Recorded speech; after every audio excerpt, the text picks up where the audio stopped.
जय Hind to all my respected aspirants on behalf of Goyla classes में आप सभी का स्वागत करता हूं। जैसा कि आप जानते हैं, गोयला क्लासेस के द्वारा आपके लिए एक फाउंडेशन कोर्स लाया गया है जिससे कि आपकी जो मीन्स राइटिंग है वो काफ़ी अच्छी रहे, आपके फैक्ट्स ज़्यादा क्लियर हों, राइट।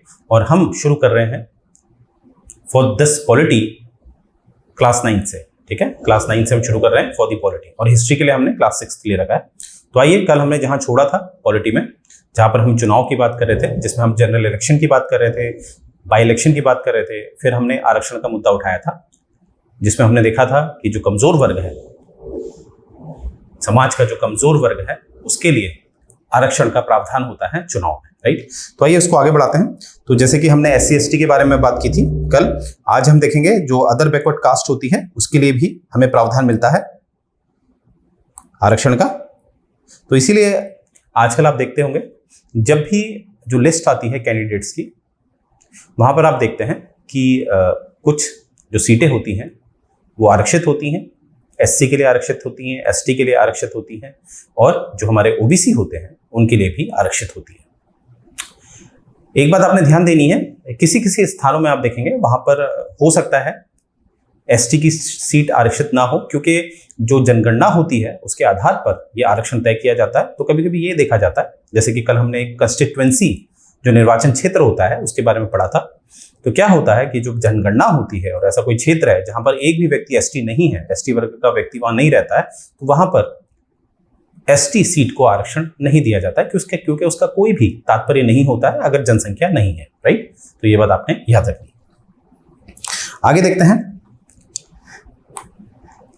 आगे हमें दिखता है यहां पर बात की गई है इलेक्टोरल रोल की और बात की गई है वोटर लिस्ट की। असल में जो इलेक्टोरल रोल है उसी को हम ज्यादातर वोटर लिस्ट कहते हैं। अब प्रश्न है ये इलेक्टोरल रोल क्या होता है। देखिए, इसके लिए मैं आपको समझाना चाहता हूं कि जब हम लोकतंत्र को हमने पढ़ा था तो लोकतंत्र की एक जो महत्वपूर्ण विशेषता है, वैसे तो बहुत विशेषताएं हैं लोकतंत्र की, परंतु एक जो महत्वपूर्ण विशेषता है वो ये है कि लोकतंत्र में सभी को वोट देने का अधिकार होना चाहिए और सभी के वोट का जो मूल्य है वो एक होना चाहिए, यानी कि एक वोट उसका मूल्य भी एक। अब यहां पर हम देखेंगे कि भारत की अगर मैं बात करूं, भारत में आपको दिखेगा कि एक संशोधन किया गया था, जिस संशोधन को हम कहते हैं 61वां संशोधन 61, जो हुआ था 1988 में, जिसके तहत क्या हुआ था, जो वोट देने का अधिकार है जिसको, पहले ये 21 वर्ष हुआ करता था, इस संशोधन से ये 18 वर्ष हो गया। अब ये संशोधन आपने याद रखना है कि इस संशोधन से जो वर्तमान में हमें जो वोट देने के लिए जो न्यूनतम आयु, मिनिमम एज हमें जो दिखती है वो है 18 साल, वो इसी संशोधन से हुआ है 61वां। इससे पहले ये 21 वर्ष था।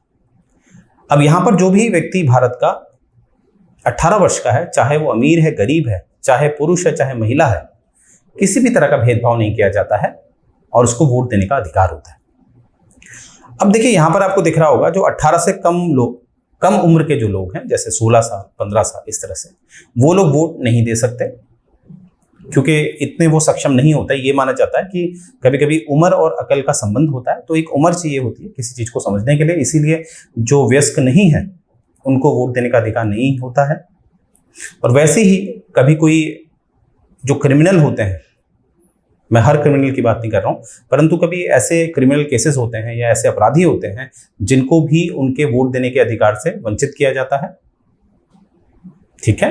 तो इसी तरह से क्या होता है, एक सूची बनाई जाती है जिसमें जो लोग वोट में हिस्सा लेंगे, जो मतदाता बनेंगे, वोटर्स बनेंगे, उनकी एक अनुसूची बनाई जाती है। क्योंकि प्रीवियस वाली क्लास में मैंने आपको बताया था, निर्वाचित क्षेत्र यानी कि कंस्टिट्यूएंसीज जो होती हैं, अलग अलग कंस्टिट्यूएंसी की अलग अलग वोटर लिस्ट जारी की जाती है। और वोटर लिस्ट का मतलब है कि वहां पर एक फिल्टर लगाया जाता है कि कौन कौन वोट नहीं देगा और कौन कौन देगा, और जो देगा उसके नाम लिखे जाते हैं। उसी को हम कहते हैं वोटर लिस्ट, राइट। और एक टेक्निकली इसे हम कहते हैं इलेक्टोरल रोल। और याद रखिएगा, जिस निर्वाचन क्षेत्र में आपका नाम है आप वही वोट दे सकते हैं। अर्थात जब भी आप वोट देने जाएंगे आप अपनी आइडेंटिटी दिखाएंगे और आपका नाम वहां मैच किया जाएगा, तत्पश्चात आपको वोट देने का अधिकार होता है, राइट। तो ये बात आपने याद रखनी है। नेक्स्ट देखते हैं, यहां पर लिखा है कि no one should be denied the right to vote without a good reason. यानी कि यहां पर जो बात बताई गई है, यहां पर ये बताया गया है कि अगर आप किसी को वंचित करते हैं वोट देने से, तो उसमें एक जायज कारण होना चाहिए। अर्थात पहला, जैसे हमने देखा था कि 61वें संशोधन जो कि 1988 में हुआ था, उसमें जो उम्र थी, जो पहले 21 साल थी, अब 18 साल कर दी है। परंतु 18 से जो नीचे हैं, जितने भी, जो 17 साल के हैं, 16 साल के हैं, उन लोगों को वोट देने का अधिकार नहीं है। क्यों? क्योंकि उनकी उम्र अभी उतनी नहीं है, वो इतने सक्षम नहीं है कि इन बातों को समझ पाए। तो एक तो ये जेन्युइन रीजन हो गया। ऐसे ही जैसे आप जानते हैं, हमारे वहाँ राजदूत होते हैं, राजदूत कार्यालय होते हैं, जिसे एम्बेसीज हम कहते हैं। वहां पर लोग 5-5 साल, 4-4 साल से रहते हैं। अब कोई व्यक्ति है, अगर वो एम्बेसी में पोस्टेड है, एक उदाहरण लेते हैं, मानते हैं कोई जापान का व्यक्ति है, वो भारत में 5 साल से पोस्टेड है, तो ऑब्वियसली उसका जो परिवार है वो यहीं आएगा और उसके बच्चे यहीं के स्कूल में पढ़ेंगे, राइट। तो ऐसे व्यक्तियों को भी वोट देने का अधिकार नहीं होता है, क्योंकि उनके पास नागरिकता नहीं होती भारत की, राइट। तो इनका भी नाम नहीं होगा, ठीक है। और कारण क्या है कि इनके पास भारत की नागरिकता नहीं है, क्योंकि वोट देने के लिए अगर आप वोटर्स लिस्ट में अपना नाम चाहते हैं तो आपको नागरिकता होना अनिवार्य है। तो ये भी एक वैध कारण है। और एक और हम ले लेते हैं, जैसे कोई आपराधिक मामले होते हैं जो बड़े संगीन होते हैं, जो कॉग्निजेबल ऑफेंसेस होते हैं, तो ऐसे जो अपराधी होते हैं उनको भी वंचित किया जा सकता है मतदाता के रूप में। तो देखिए, इसीलिए हमें दिखता है कि ये सूची तभी बनाई जाती है, केवल ये आधार नहीं होगा कि आप 18 साल के हैं तो आप मतदाता बन सकते हैं। अन्य बातों को भी देखा जाता है कि आपके पास नागरिकता है या नहीं है, आप पे कोई आपराधिक मामला तो नहीं है, यानी कि समाज के लिए खतरा तो नहीं है। इस तरह की बातों का भी ध्यान दिया जाता है। तत्पश्चात हमें एक सूची मिलती है, जिसे हम इलेक्टोरल रोल कहते हैं या वोटर लिस्ट, राइट। आगे देखते हैं, all the citizen age 18 above can vote in election. जैसे कि मैंने आपको बताया था, इससे संबंधित याद रखिएगा, पहले ये 21 वर्ष था, फिर 61वां संशोधन होता है 1988 में, जिसके द्वारा ये 18 वर्ष क्या बना दिया गया है, 21 वर्ष। और एक बात और याद रखिएगा, हमारे संविधान में एक अनुच्छेद है, अनुच्छेद 325, आर्टिकल 325, ये बात याद रखिएगा। आर्टिकल 325 कहता है कि जब ये सूची बनाई जाएगी, जो इलेक्टोरल रोल बनाया जाता है, यानी कि वोटर लिस्ट बनाई जाती है, वहां पर 4 आधारों पर, ऑन द बेसिस ऑफ 4, किसी भी तरह का भेदभाव नहीं होगा। और ये 4 आधार क्या क्या है? ये है रिलीजन, यानी कि धर्म, रेस, यानी कि आप किस वंश के हैं, कास्ट, आप किस जाति के हैं, रिलीजन, रेस, कास्ट और सेक्स, यानी कि आपका जो लिंग है वो क्या है, आप स्त्रीलिंग है या पुल्लिंग है। तो इन 4 के आधार पर आपके साथ कोई भी भेदभाव नहीं किया जाएगा, ठीक है, जो सूची बनाई जाती है। अन्य बातें जो हैं, जैसे आप उस क्षेत्र के नहीं हैं, यानी कि आपका वहां का डोमिसाइल नहीं है, तो उस आधार पर भेदभाव किया जा सकता है। क्योंकि मैंने आपको बताया था, निर्वाचन क्षेत्र बनाए जाते हैं जिससे कि जो चुनाव कराने की प्रक्रिया है वो आसान हो जाए। क्योंकि छोटे छोटे भागों में अगर हम चुनाव कराएं तो वहां पर अकाउंटेबिलिटी अच्छी रहती है। और अलग अलग दिन हम इसलिए कराते हैं क्योंकि जो पुलिस होता है, जो सुरक्षा व्यवस्था होती है राज्य की, वो एक सीमित होती है। तो इसीलिए एक क्षेत्र में उसका इस्तेमाल किया जा सकता है, छोटे क्षेत्र में। जब वहां चुनाव हो गए तो दूसरे क्षेत्र में ले गए। तो इस तरह से जो चुनाव प्रक्रिया है, जो काफी जटिल है, उसको सुरक्षित तरीके से कराया जा सकता है, राइट। तो ये बात आपने याद रखनी है। आगे देखते हैं। देखिए, मेरा प्रयास है कि आपको एनसीईआरटी के साथ साथ आपके जो संविधान में इससे जुड़े हुए संबंध हैं उससे मैं जोड़ के आपको पढ़ाऊं, राइट, कि आपको पता चल पाए कि एनसीईआरटी कैसे एक फाउंडेशन बनती है जो हम संविधान पढ़ते हैं, राइट। आगे देखते हैं। ये मैंने बता दिया है कि किसी भी तरह का भेदभाव नहीं किया जाएगा, जो कि आर्टिकल 326 में आपको मिलेगा, 326 में, राइट। जैसे यहां पर बता रखा है, some criminals and persons with unsound mind, यानी कि जैसे कुछ अनसाउंड माइंड से मेरा तात्पर्य है, अगर आसान शब्दों में बोलूं तो जो पागल हो जाते हैं, इस तरह के लोग, या जो आपराधिक प्रवृत्ति के लोग हैं, ऐसे लोगों को वंचित किया जा सकता है, राइट। ये मैं ऑलरेडी पढ़ा चुका हूँ। Names of those who move out of a place और those who are dead are deleted. अब देखिए एक चीज और है कि जैसे कुछ लोग होते हैं, जैसे एक उदाहरण ऐसे ले सकते हैं कि जो निर्वाचन क्षेत्र है, कभी कभी ऐसा होता है कि व्यक्ति नौकरी की वजह से कहीं और शिफ्ट हो जाता है और अब परमानेंटली वहीं शिफ्ट हो जाता है। जैसे मानते कोई व्यक्ति है वो उत्तराखंड का है, फिर आगे चल के वो चंडीगढ़ में शिफ्ट हो गया है, तो वहीं पर शिफ्ट हो गया, तो अब वो निर्वाचन क्षेत्र उसका बदल जाएगा, यानी कि जो पुराना था उत्तराखंड वहां से उसका नाम हटा दिया जाएगा और जो चंडीगढ़ है वहां जोड़ दिया जाएगा, पहली बात। और ऐसी भी कंडीशन होती है जिसमें कोई नागरिक होता है वो भारत की नागरिकता छोड़ देता है और विदेश में जाके बस जाता है, उस स्थिति में भी उसकी जो लिस्ट है वोटर लिस्ट से उसका नाम हटा दिया जाएगा। और एक और कंडीशन है जब आदमी की मृत्यु हो जाती है। इसलिए आपने देखा होगा कि सरकार बार बार आग्रह करती है, एडवर्टीजमेंट आते हैं कि जीवन और मृत्यु प्रमाण बनाना अनिवार्य है। तो जब मृत्यु हो जाती है किसी की तब भी उसका नाम वोटर लिस्ट से हट जाता है, ठीक है। तो ये बात याद रखनी है आपने। आगे देखते हैं। अब यहां पर आप देखेंगे एपिक। एपिक का मतलब होता है इलेक्शन फोटो आइडेंटिटी कार्ड। जैसे आप जानते ही हैं, आपके पास एक आपका आइडेंटिटी कार्ड के रूप में इलेक्शन कार्ड होता है, या जिसे आप वोटर कार्ड भी कहते हैं, वो बेसिकली एपिक के अंदर आता है। इसका मतलब होता है इलेक्शन फोटो आइडेंटिटी कार्ड। अब इसमें क्या होता है कि आपका नाम दर्जित होता है जिस निर्वाचन क्षेत्र के आप हैं, और इसमें आपका एक नंबर होता है जो यूनिक नंबर होता है। जब भी आप वोट देने जाते हैं तो वो कार्ड आपको दिखाना होता है, परंतु एक बात याद रखेंगे, अगर आपके पास कार्ड नहीं है तो ये अनिवार्य नहीं है कि आपने कार्ड दिखाना है। अगर आपका वोट लिस्ट में नाम है, अगर आपके पास कोई और आइडेंटिटी है, जैसे आपके पास ड्राइविंग लाइसेंस है, आधार कार्ड है, तब भी आपको वोट देने की अनुमति मिलेगी। अर्थात वोटर आईडी कार्ड अगर आपके पास नहीं है तब भी आप वोट दे सकते हैं। ये बात आपने याद रखनी है। तो एपिक आप समझ गए होंगे, इलेक्शन फोटो आइडेंटिटी कार्ड। और यहां पर आप देखेंगे इसका जो रिवीजन होता है वो हर 5 साल में होता है। क्यों? क्योंकि आप जानते हैं हमारे वहां जो चुनाव का जो कार्यकाल है वो आमतौर पर 5 वर्ष का है। वैसे ही यूएसए में राष्ट्रपति का वो है 4 वर्ष का। प्रश्न मैंने ऑलरेडी आपको बताया था, अगर ये प्रश्न उठता है कि ये हम कार्यकाल क्यों रखते हैं, वो इसलिए रखते हैं कि जनता के पास चुनने का जो मौका है वो हमेशा रहे, चॉइस का मौका हमेशा रहे, राइट। तो सरकार भी फिर ज्यादा जिम्मेदारी से काम करती है क्योंकि वो जवाबदेही होती है।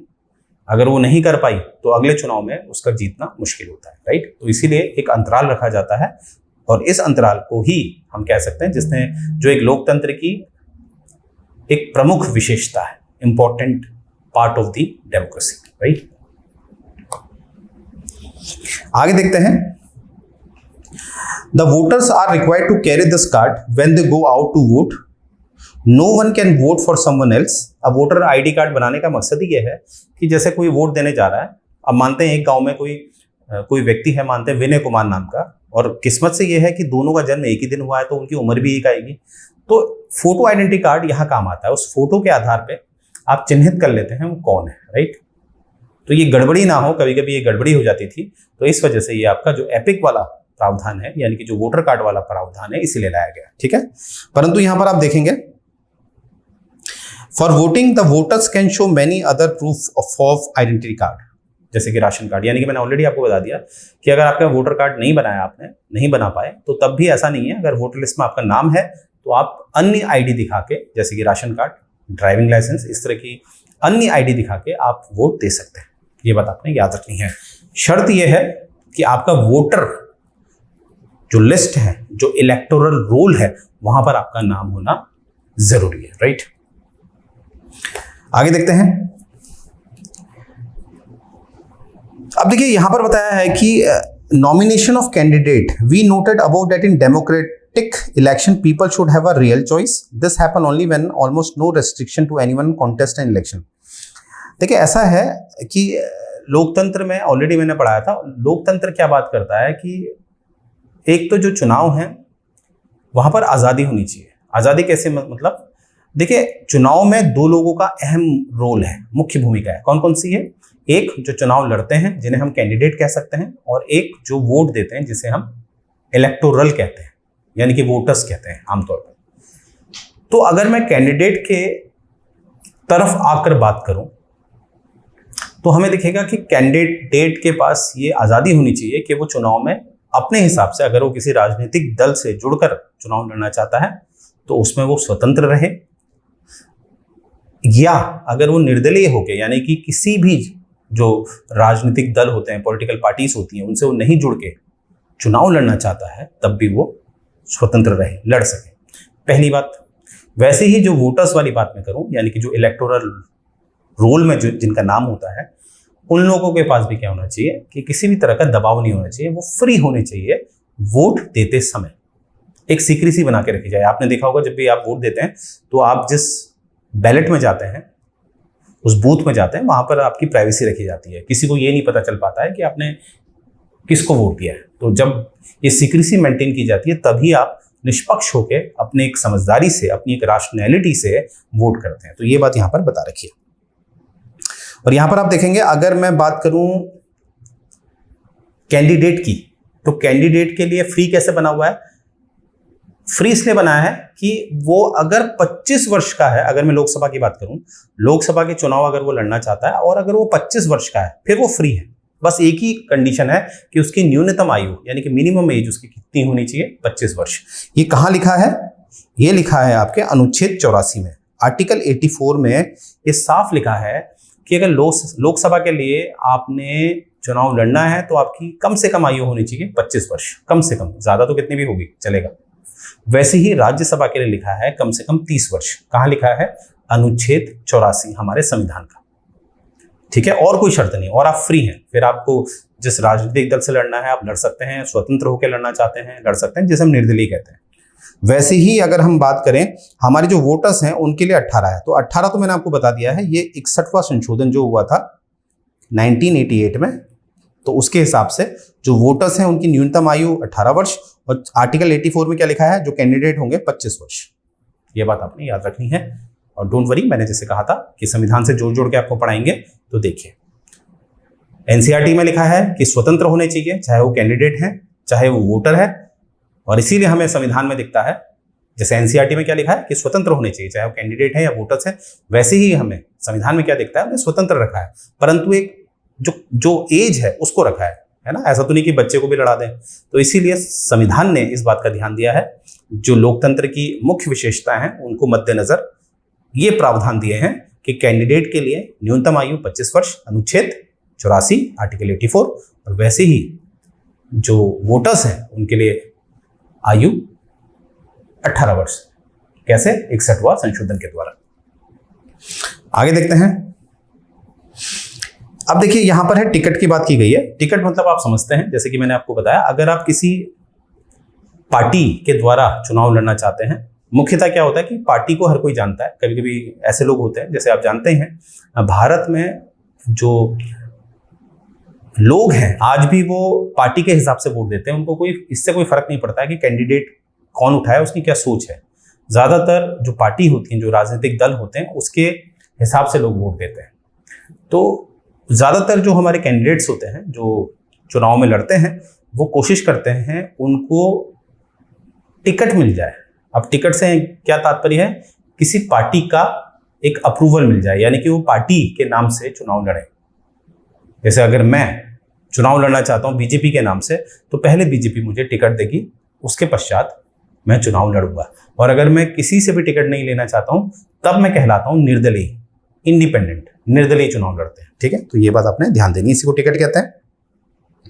अब यहां पर बता रखा है, जब आप चुनाव लड़ेंगे, चाहे निर्दलीय लड़ाएंगे या टिकट के द्वारा लड़ेंगे, तो आपके लिए कुछ नियम जो निर्वाचन आयोग यानी कि जो इलेक्शन कमीशन ऑफ इंडिया है, जो कि हमारे आर्टिकल 324 में, संविधान के आर्टिकल 324 में हमारा क्या है? Election commission of India. ये बात आपने याद रखनी है। तो कुछ जो निर्वाचन आयोग है हमारा, इलेक्शन कमीशन ऑफ इंडिया, उसने कुछ नियम बना रखे हैं। वो नियम क्या है कि एक नॉमिनेशन फॉर्म भरा जाएगा, ठीक है, जिसमें कुछ आपने पैसा देना होगा, सिक्योरिटी ली जाएगी आपसे, जमानत ली जाएगी।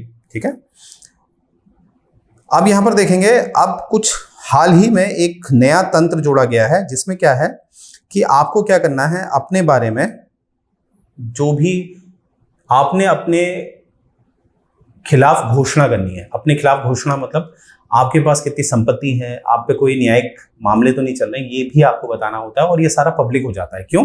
क्योंकि उससे क्या होता है कि पारदर्शिता होती है, कि जब जनता वोट करेगी तो जनता को आपका जो जो पोर्टफोलियो है, आपका जो प्रोफाइल है, उसके बारे में पता चले। पहले ये नहीं होता था, राइट।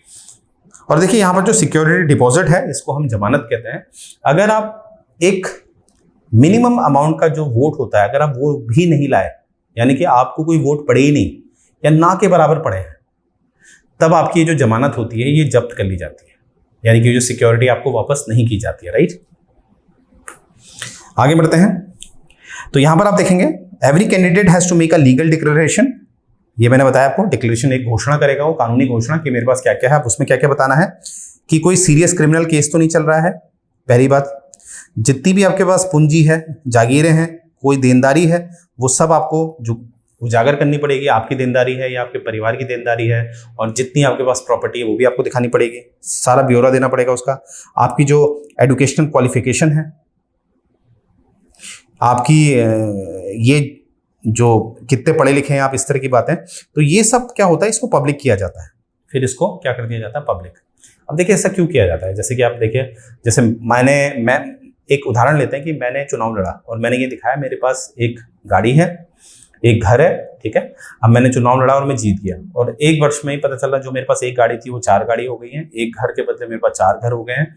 तो यहाँ से पता चल जाएगा कि मैंने भ्रष्टाचार अपनाया है, क्योंकि अकाउंटेबिलिटी हो जाएगी। क्योंकि सबको पता है कि जो माफ कीजिएगा, जो विधायक होता है, एमएलए होता है, या जो केंद्र स्तर पर सांसद होता है, जिसको हम एमपी कहते हैं, उनका क्या वेतन होता है, उनको कितना मिलता है, क्या फैसिलिटी मिलती है, वो सब ओपन होती है। तो वहीं से लोग पता लगा लेते हैं कि ये व्यक्ति भ्रष्टाचारी है या नहीं है। तो ये अच्छी बात है, इससे जो नेता होते हैं वो ज्यादा अकाउंटेबल बनते हैं, ज्यादा जिम्मेदार बनते हैं, राइट। तो ये हमें पता है, और ये इन्फॉर्मेशन को पब्लिक किया जाता है। This provide an opportunity to the voters to make their decision on the basis of information provided by candidate. तो यहाँ से क्या है, जो वोटर्स हैं उनको मदद मिलती है, सहायता मिलती है कि वो अपने निर्णय सही तरीके से लें। अगर वो अपने जो भी कैंडिडेट उठे हैं उनको भी अगर वो समझे, उनकी जो कितने शिक्षित हैं वो ये देखें, उनका एजुकेशन क्वालिफिकेशन क्या है, क्योंकि ये तो सभी मानते हैं कि सभ्य समाज की जो स्थापना है वो शिक्षा पे ही होती है, राइट। तो इस आधार पे जो कैंडिडेट हैं वो निर्णय लेते हैं, क्योंकि आजकल का जो, माफ कीजिएगा, इस आधार पे जो वोटर्स हैं वो निर्णय लेते हैं। और देखिए एक बात हमेशा याद रखिएगा, जो आज के समय के जो वोटर्स हैं, ठीक है, अगर मैं तुलना करूं 20 साल पहले और आज की, 2023 और 2003 की तुलना करूं, तो काफी अंतर आ गया है। आज का जो वोटर्स है वो काफी पढ़ा लिखा है, वो जानता है लोकतंत्र क्या है, क्योंकि सूचनाएं आजकल आप जानते ही हैं बहुत आसान हो गई। यूट्यूब हो गया है जिसमें आपको सब पता चल जाता है, लोकतंत्र क्या होता है, उसकी क्या विशेषताएं हैं, राइट। यहाँ से भी आपको पता चल रहा है। तो उस आधार पर हमारे वोटर्स जो हैं, जो इतने समझदार हो चुके हैं, इतने राशनल हो चुके हैं कि वो जानते हैं कि किसको वोट देना है, किसको नहीं देना है। और ये जो सूचनाएं हैं, ये जो संबंधित सूचनाएं होती हैं कैंडिडेट्स की, कितने पढ़े लिखे हैं, कितनी उनके पास पूंजी है, उस आधार पे भी ये जो कैंडिडेट्स की इंफॉर्मेशन है, उस आधार पे भी जो वोटर्स हैं काफी अच्छा निर्णय लेते हैं, राइट। तो ये यहाँ से ये भाग खत्म होता है आपका, और मुझे उम्मीद है, मैं पूरा प्रयास कर रहा हूँ इसको संविधान से जोड़ जोड़ के पढ़ाने की। जैसे अनुच्छेद 84 हमने देखा, अनुच्छेद 324 हमने देखा, संशोधन हमने देखा है 61वां संशोधन जो 1988 को हुआ था, जिसमें जो उम्र है वोटर्स की वो 21 से 18 कर दी गई है। तो इस तरह से आपको पढ़ाया जा रहा है। तो आप लेके चलिए कि आप एनसीईआरटी के साथ अपना जो सिविल सर्विसेज का जो सिलेबस है वो भी आप पूरा कर रहे हैं। और यहीं पर मैं अंत में एक बात कहना चाहता हूँ, ये कोर्स मुझे लगता है ये एस्पिरेंट्स के साथ साथ जो हमारे बच्चे हैं, जो क्लास 6 हैं, जो एक आईएएस बनना चाहते हैं, अगर उनके माँ बाप उन्हें सही मार्गदर्शन करते हैं तो उनके लिए भी ये कोर्स बहुत अच्छा है। क्यों? क्योंकि उनका स्कूल का भी सिलेबस पूरा होगा और उनको सिविल सर्विसेज का भी अभी से जो उसमें जटिलताएं होती हैं वो समझ में आने लगेगी, और ग्रेजुएशन करते ही उनका सिलेक्शन होता है। इसीलिए आजकल आप देखते हैं कि बहुत यंग एज में लोग आईएएस आईपीएस बन जा रहे हैं, राइट। कारण यही है कि वो बहुत छोटी उम्र से तैयारी शुरू कर देते हैं, राइट। तो आइए आगे देखते हैं। ये जो कोर्स आपको दिया जा रहा है मात्र 2999 का दिया जा रहा है, अन्यथा इसका जो प्राइस है वो 5999 का है। फिलहाल इसमें डिस्काउंट ऑफर किया जा रहा है आप लोगों को, तो आपने फटाफट इसमें लॉग इन करना है, और ये जो फायदा आपको दिया जा रहा है मात्र 2999 में ये फायदा आपने देना है, राइट। यहाँ पर आप देख रहे होंगे ये हमारा टेलीग्राम चैनल है, ये उसका लिंक है। तो आपने क्या करना है, इस टेलीग्राम चैनल को ज्वाइन करना है, और ऐसे लोगों को जिन्हें आप जानते हैं जो तैयारी कर रहे हैं उन तक भी ये चैनल का लिंक पहुंचाना है, जिससे कि उनकी तैयारी बेहतर हो। राइट, ये हमारा नंबर है जिसमें आप 24/7 हमें कॉल कर सकते हैं और कोई भी आपकी क्वेरी है वो सॉल्व की जाएगी। और यहाँ पर आप देखेंगे प्ले स्टोर है, ये प्ले स्टोर में हमारी एप्लीकेशन गोयला क्लासेस नाम से आपको मिलेगी, ये आप आइकन देख सकते हैं। तो आपने इसे डाउनलोड कर लेना है और अपनी तैयारी को बेहतर बनाना है, क्योंकि एग्जाम रिलेवेंट डेटा इसमें बहुत मिल जाएगा आपको। राइट, और ये हमारी वेबसाइट है, आप देख पा रहे होंगे इस तरह से UPSC, Haryana civil services, Rajasthan civil services, Uttarakhand civil services, Punjab, Himachal, Delhi, तो आप देख रहे होंगे इस तरह के कोर्स अभी हमारे चल रहे हैं और हमारी फैकल्टी अपने अपने विषय में काफ़ी निपुण है, एक्सपर्ट हैं। राइट, तो आप निश्चिंत होकर गोयला क्लासेस में लॉगिन करें और अपनी तैयारी को बेहतर बनाएं। तो यहीं से मैं ये लेक्चर एंड करने जा रहा हूँ। मुझे उम्मीद है लेक्चर आपको पसंद आ रहे होंगे। जय हिंद।